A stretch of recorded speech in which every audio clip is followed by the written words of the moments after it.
everybody. Oh, nice climate control in here. Yeah, feel the air there. All right, thank you, everybody. Lights seem a little brighter today. I don't know if that's good or bad. All right. Yeah, these lights are really bright. Is that a different setting, or it might be my mood? All right, everybody. Thank you. Welcome aboard. I got a bit of an announcement for you here before we start our questions. Thank you again for coming. I'm Tammy Bruce, obviously the spokesperson for the State Department. Thank you very much for being here.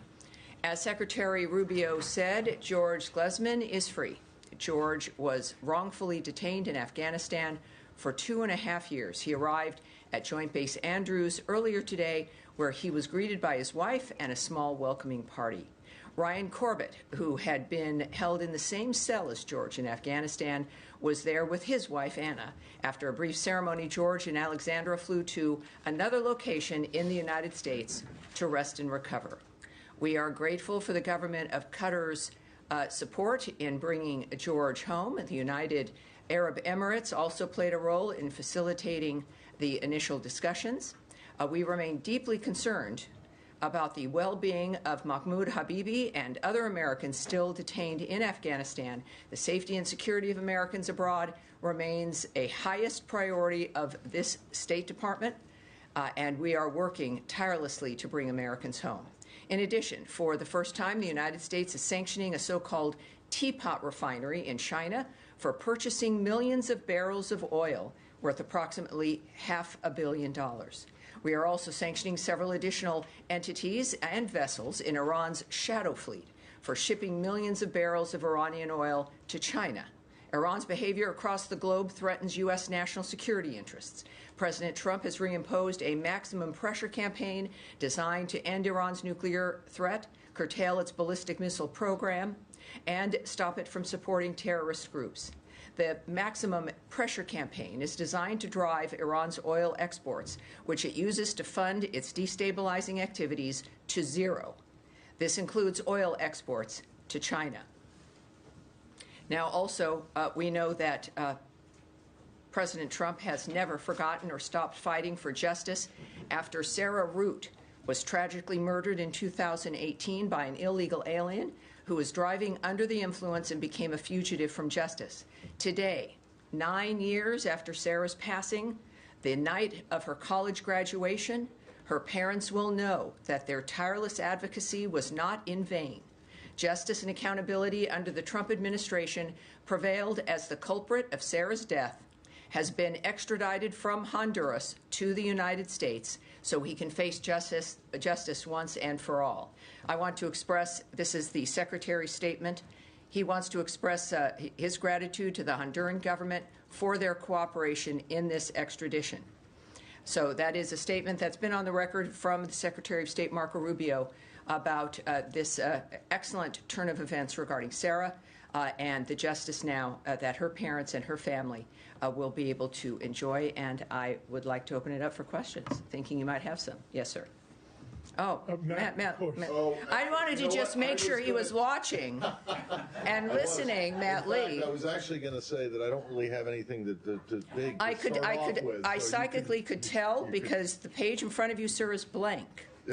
So let's do something different. We'll come back to Matt so he can recover. Yes, sir. Never think of usurping Matt. And let's also do, for people who are watching at home, obviously my fourth briefing. At some point, I won't keep numbering them, but a lot of new people keep watching every time, and it's the American people wanting to get a sense of what is on your minds, what we're doing, and I look forward to doing that. So let's go. 2 questions for you. First off, hope you're doing well. Thank you. Yesterday, the interesting combination of Elizabeth Warren and Joe Wilson sent a letter to Secretaries Rubio and Bessent inquiring about the possible unwinding of broad sanctions on Syria, including investment sanctions, which leads to the question, where does the State Department stand right now on Syria? Is it more the European flavor of kind of opening up the arms a little bit? Is it Israel's view of staying away? It's too dangerous right now. If you can give an overview, it'd be great. I can give you a little bit, certainly. I don't know if a full overview or not, but we are monitoring the Syrian interim authorities' actions in general across a number of issues, as we determine and think about the future U.S. policy for Syria. We also continue to call for an inclusive civilian-led government that can ensure national institutions are effective, responsive, and representative. Local ownership and broad societal support is necessary for stability in Syria and the region, as recent deadly violence on the coast demonstrated. Long-term stability and prosperity for the people of Syria requires a government that protects all Syrians equally. Ultimately, the United States wants a Syria that lives in peace with its neighbors, respects human rights, and prohibits terrorists from using its territory as a safe haven. Clear designs there, clear parameters, easy to understand, and we're watching to see how they behave and how they react. Second question for you. U.S.-South Africa relations obviously not good right now after declaring the ambassador persona non grata. A new issue arising now, the South African presidency putting pressure on the Johannesburg City Council not to move forward with an effort to rename the street upon which the U.S. consulate resides in honor of a Palestinian hijacker. That move by the South African presidency, is that as a result of direct pressure from the State Department, or is that being done on their own volition to try to mend fences? Well, we have seen the reporting on the issue, and we don't comment on internal deliberations between really any city and its government, certainly the city of Johannesburg and the government, in this case of South Africa. And perhaps South Africa would refer you to Johannesburg or South Africa for more details. But that's what I have for you. State, did state get involved in any manner on this? That's what I have for you. Okay, thank you. All right, Matt Lee, who's still, he's scrolling. He's scrolling. I'm trying to find something and I can't find it. Well, welcome to my world. Yes, Nadia. Thank you, Tammy. Two questions. On Sudan first, the army has took over the presidential palace. Do you see a change on the ground, and what is the U.S. position regarding this development? And second, on Gaza, the Israelis are declaring that they want to annex Gaza, or parts of Gaza at least. Is there any new initiative to bring them back to the negotiation table for the ceasefire? Well, first on your first question, the SAF, the Sudanese Armed Forces, they have retaken the presidential palace in Khartoum. The ongoing fighting in Khartoum further underscores the devastating consequences of the conflict for the people of Sudan, and we continue to urge the warring parties to cease hostilities and facilitate the safe, unhindered movement of life-saving humanitarian assistance. So, we're watching that. I think the world should be. Much of it is watching that situation, and that seems to be an important event. But we're watching and we're aware of it. As far as Gaza, look, we're still dealing with the efforts to have a ceasefire, which we had and was courtesy of Hamas, broken because of their lack of action on the parameters of the ceasefire itself. We, of course, stand by our ally Israel, as I mentioned, every day, happily so. So I certainly won't comment on or speculate on other hypotheses of what people think is going or not going to happen. I think the main goal is, humanitarian supplies, the nature of the violence stopping. That is the sole focus of the nature of where we're at this point. I'm going to, I don't know. Can I follow up on it? Follow up on but I'll get back to you, Saeed. Let's keep going here. So today was This is your last chance. Yes, sir. Today was supposed to be the deadline for the visa review that was called for in the executive order. There's some indication that deadline may have actually been extended. Can you shed any light on that? I can tell you that the deadline is now not today.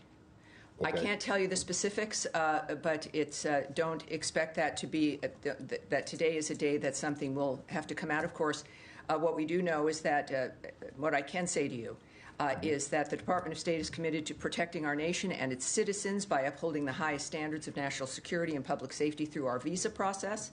As laid out by Trump's executive order, which is what initiated this dynamic, the visa adjudication process must ensure that U.S.-bound foreign travelers do not pose a threat to the national security and public safety of the United States. This was obviously a huge discussion on September 12th, 2001. And this is an issue that Americans care about and the nation's safety requires. The department, however, does not comment on internal deliberations or communications to the extent where, at least I can tell you that the deadline is not today. Okay, and then just one other thing, which is also kind of it's a very brief thing, but this lawsuit that's going on that's been the topic of, much attention. about on the AEA, to deport. Well, you obviously know I'm not going to speak to anything you're going to be asking me because it involves so there was a legal filing process. today Well, and by a the- filing even today. Well, I know, but it says that there's cabinet level discussions about using a state secrets authority to. Matt, you know, and that's Well, fine. I know, but I have to ask. And you do have to ask. And this is, I think, for everyone watching and everyone here, they're learning from you, unfortunately. That there's that yes, absolutely ask. That's part of it. Americans wondering what is it you guys are looking at. What are you concentrating on? But also learning that when you've got a process within the legal system and also diplomatic conversations, et cetera, there are certain things that I can't speak about. And that's one of them. But thank you, sir. Thank you. Andrea Mitchell. Hi, thank you so much, Tammy. The President acknowledged today that if there are mistakes that were made in taking some of the people to El Salvador, in the identifications of people, that they will be corrected. What are the efforts or the obligation of the State Department to follow up some of the complaints from families that their relatives were taken and are not gang members and do not have a violent history, to follow up with El Salvador?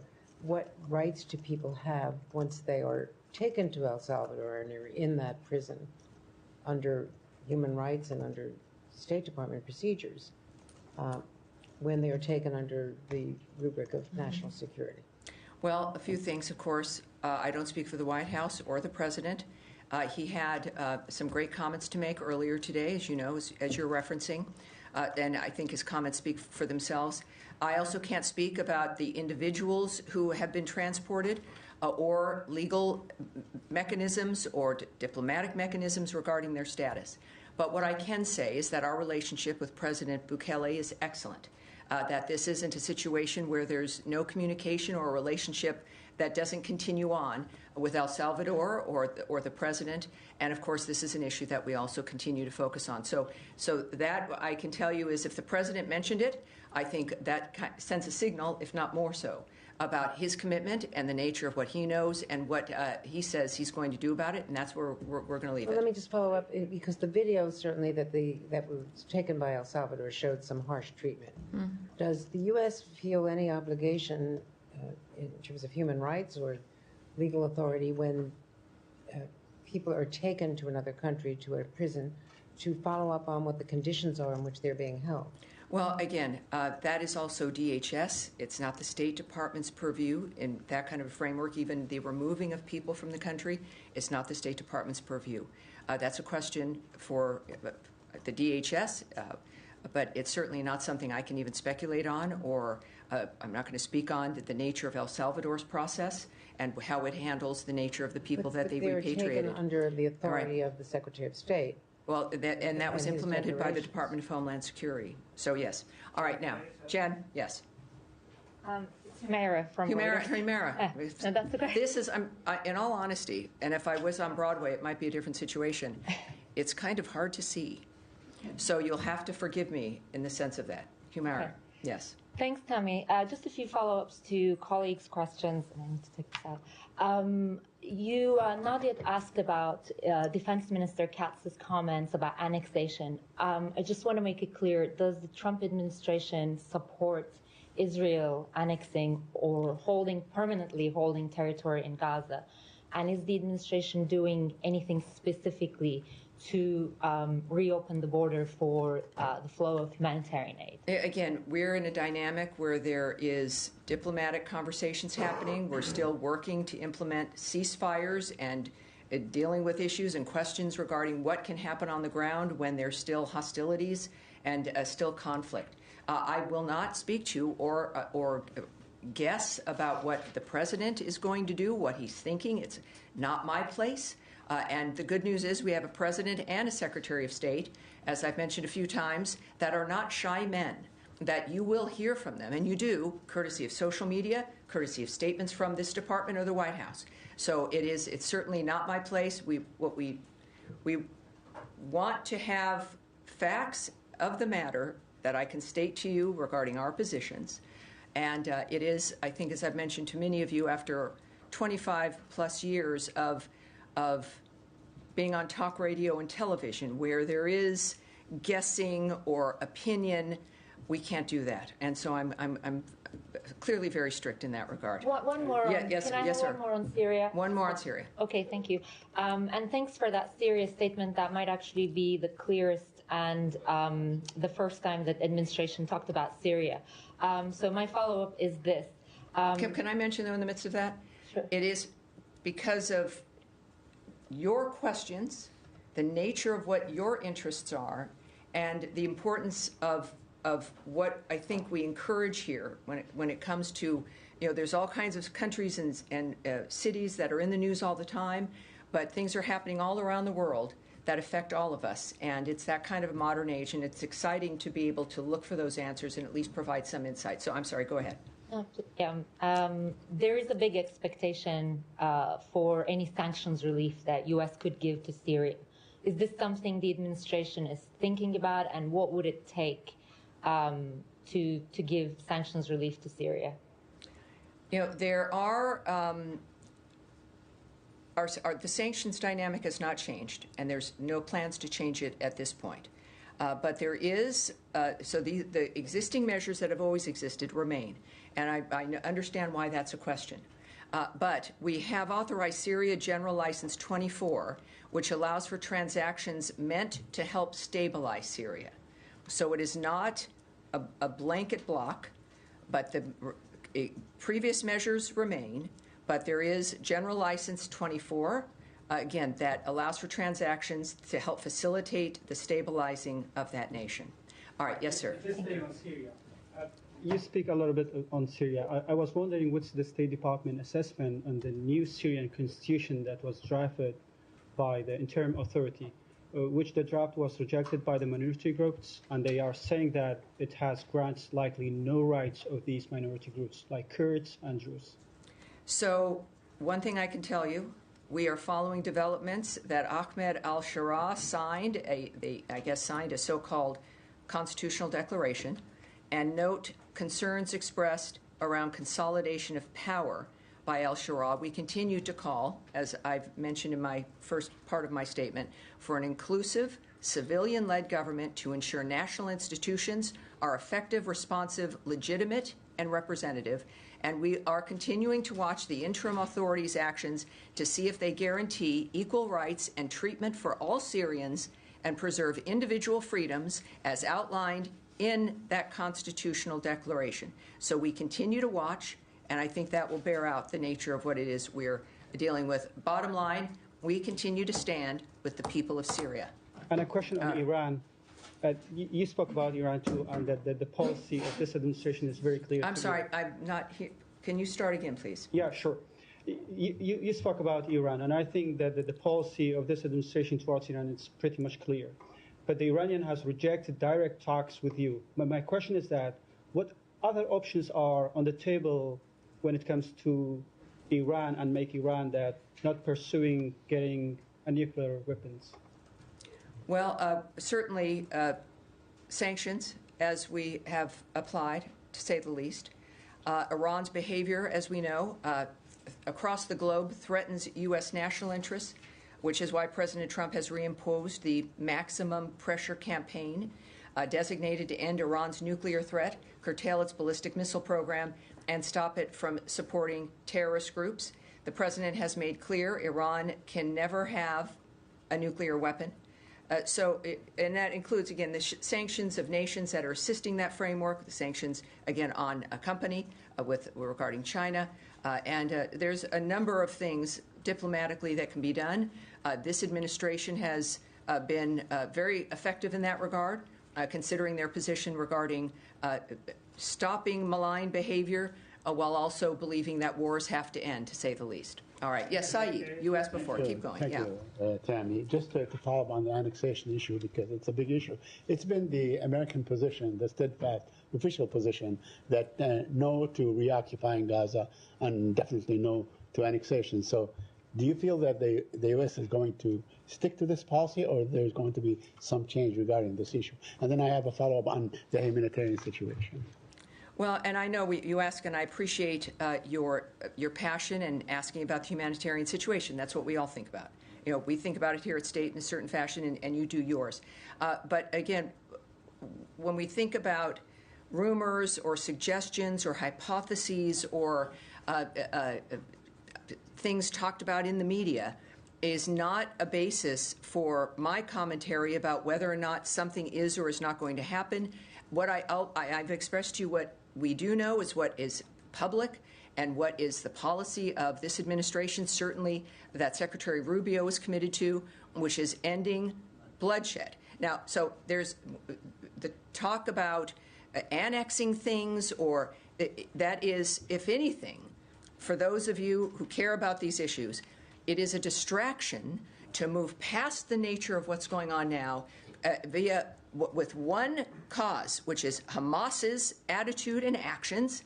And while we have to deal with what is continuing and not happening because of their choices, we are continuing to try to stop that. So it's interesting that we can continue to keep in light, sir, just a minute, keep in our minds the nature of what's in front of us, which is still to stop the wholesale slaughter of people, the use of other individuals as human shields, the general chaos that causes, and the fact that there are ways to stop it.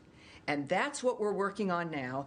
But others, perhaps, they want us to always talk about something else to get people distracted about that thing, so you stop looking at what is the thing that we need to deal with immediately.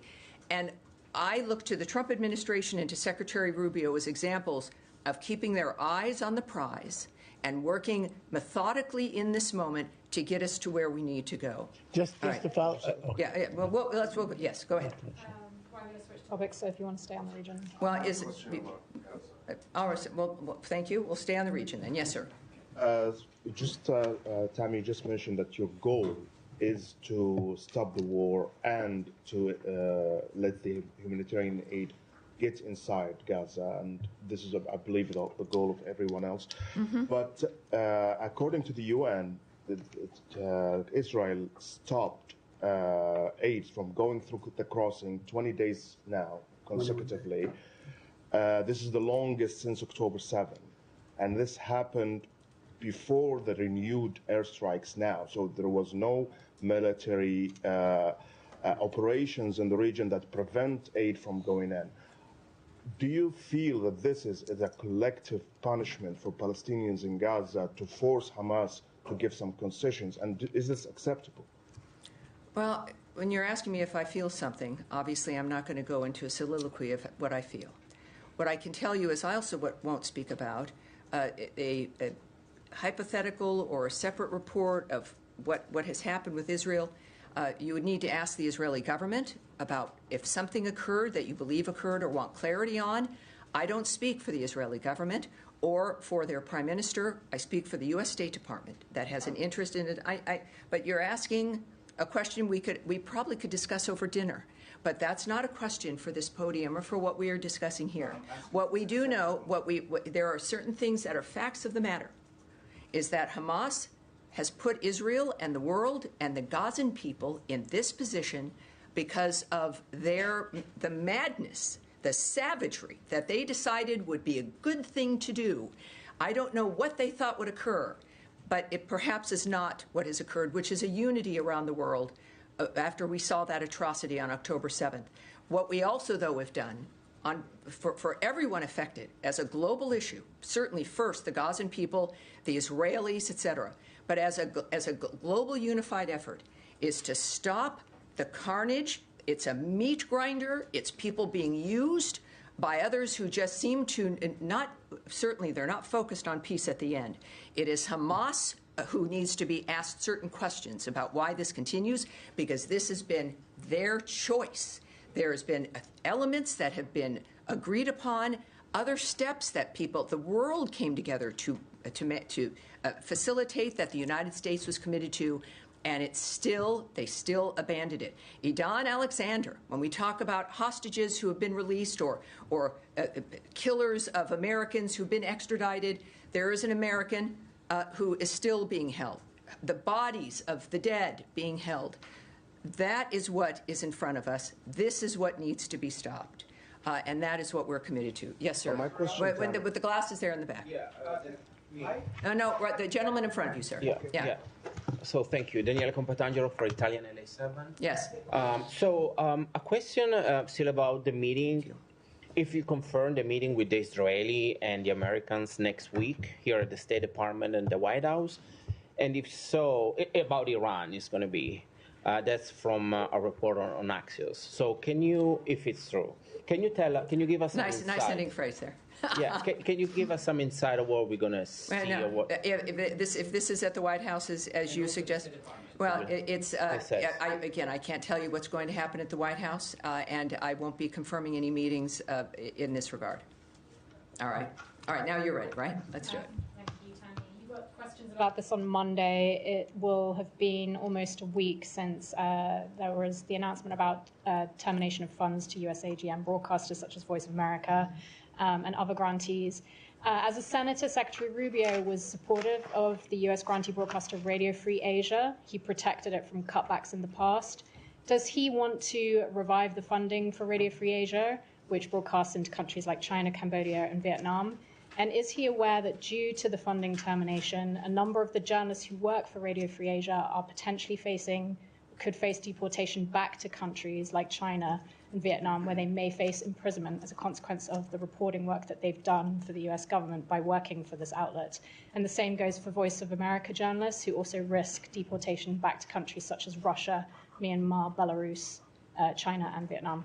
Do you have a comment? Well, I did have that question, and I have the question out to the Secretary. It's something that I'm following up with as well. It has been a story, understandably. You're interested in the answers to this. So I'm going directly to him. He's a busy guy, but I'm going to continue to look for that from him. What I can tell you also, though, is that we're reducing, clearly, he was elected in large part to reduce the federal bureaucracy, right? It's about waste and fraud, mismanagement. This is something that has to occur. And in any dynamic, there's going to be actions and tough decisions that have to be made. Many of us personally also have to go through that when you're looking at a budget. The President continues to take action to ensure the whole of the United States government, including executive branch agencies, are in line with the administration's policy priorities. And I've said before, and I have to keep saying, is that many, many things are fluid. And it's why it's good why you're here and why now we're doing this, 3 days a week.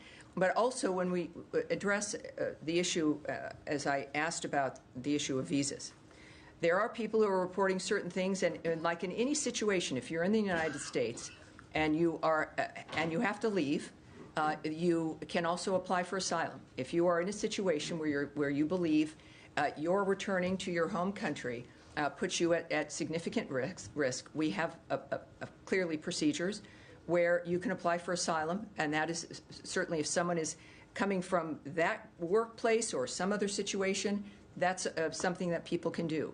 If you have a visa, and every situation is different. That's why we don't discuss individual visa dynamics. But if someone is here and it is a work visa, and their employment is ended, there is a period of time. It's like any other visa dynamic for anyone who holds a visa, and you can learn about that at state.gov. You can talk to, there's a whole host of people that can help you. And I would guess if you're here on a work visa, that was probably a complicated, semi-complicated procedure. And so you're aware of these things.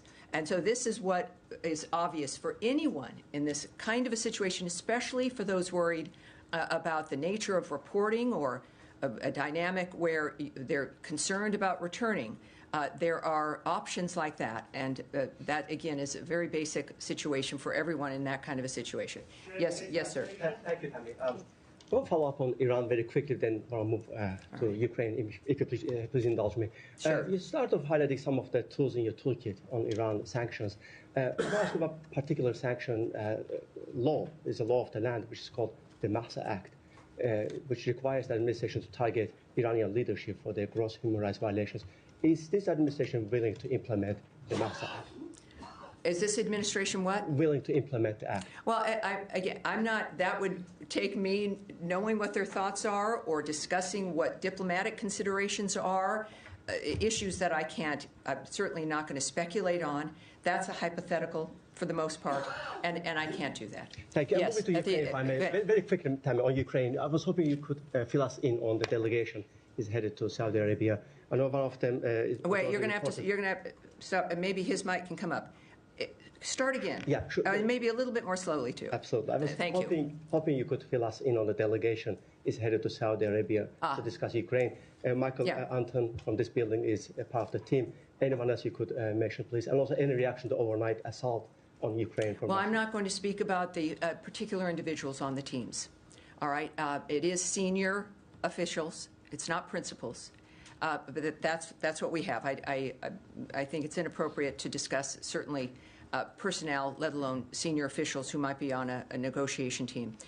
It's a dynamic that clearly we'll get the results from. We'll see the details, and then we can make some assessments about perhaps who was involved and where we go next. All right, now at the end of the row here, yes, ma'am. Go ahead, please. My question is on Afghanistan.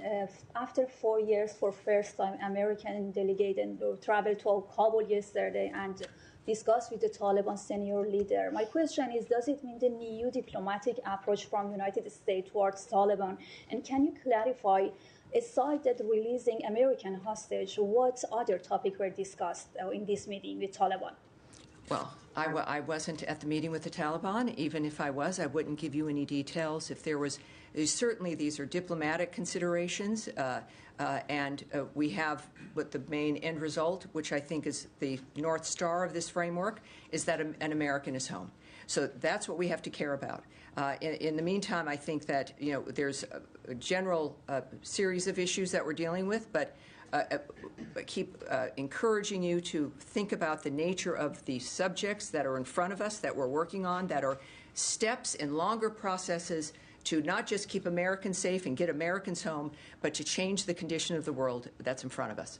All right, all the way in the back, gentleman, the white shirt, yes, please. Thank you. Going back to the issue of Voice of America and global engagement media, the State Department was very active fighting disinformation, especially through the Global Engagement Center. They were very important in unveiling Russian state disinformation campaigns, Portal Combat and others in the previous administration. I wanted to ask you if the Global Engagement Center is still active. How concerned are you that RT, Sputnik News, all that Russian disinformation outlets are going to be countered now without American state media to counter their narratives and what they have been doing in the past years? Well, that is a stretch here, and I've mentioned this on Wednesday, that we do have a lot of very familiar structures and systems that are changing. And that doesn't mean that the work stops. It means that the efforts and the outreach and the engagement will look different, perhaps. But our values and what has informed the United States of America from day one through all of this time hasn't changed, and it's why we remain the greatest and the strongest country in the world. And we can have these conversations, but while we're in the process of change in this fashion, it's the change of an administrative structure regarding taxpayer dollars as we assess, is the money we're spending, does it align with the values, with the agenda of the Trump administration that the American people overwhelmingly voted for to get things done? And it doesn't mean burning the house down. It means looking at how we can make it better, what needs to be changed, what needs to be reformed, so that we can spend money in a smarter, more efficient way. So yes, certain entities, certain buildings will be housed differently. Certain attitudes will perhaps change.